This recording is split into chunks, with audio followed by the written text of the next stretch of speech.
তো যায় বুন্ডি এই ছেলেটা কে হয় তোমার? আমার বয়ফ্রেন্ড, মানে আমি বিয়ে করছি। আচ্ছা, তুমি ওরে পছন্দ করো, ভালোবাসো।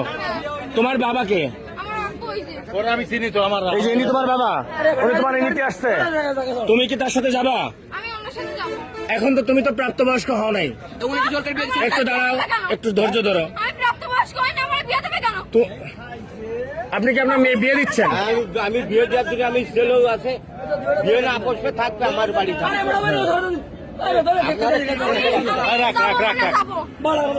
তুমি কি ওর সাথে যাবা? এখন তুমি তো প্রাপ্তবয়স্ক হও নাই। আমি ওর আব্বুর সাথে কথা বলছি। ও নাম্বার আমি তুমি ওর কপালে সিঁদুর দেওয়া আছে। আরে মুসলমান, মুসলমান কখন? মেয়ে দিচ্ছিলাম, তাই মনে লাগছে। তোমার বাসা কোথায়? তোমরা নিতে আসছো। এরা যদি এখন তোমার মায়েরা পুলিশে দেয় কি করবা? তুমি এত সাহস নিয়ে কিভাবে আসলে রাজশাহী থেকে এখানে? মেয়ে ফোন করেছে এই জন্য এসে আমি বলছি বলেই তো আসছি।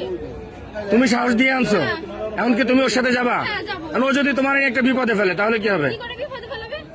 মনে করো যে একটা বিপদে ফেললো, ও তোমার একটা বিপদে ফেললো। আমার আব্বু বলছে আমি যদি চলে যাইতে চাই আমাকে চলে যাইতে বলছে।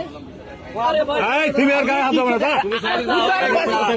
আমি যা বলছি আমি আর দেবো না, দেবো না, দেবো না, দেবো না, আমি দেবো না।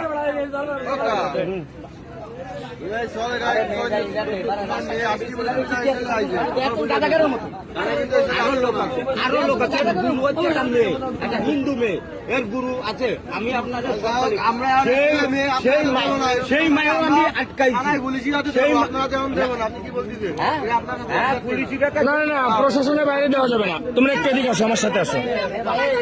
তোমরা একটু এদিকে আসো, এদিকে আসো। হ্যাঁ ভাই, এটা আমার একটু এদিকে আসো আমার সাথে। কেউ গায়ে হাত দেবে না, কেউ গায়ে হাত দেবে না। আমি তোমাকে বললাম এদিকে আসো, আমার সাথে আসো। এদিকে আসো, এদিকে আসো।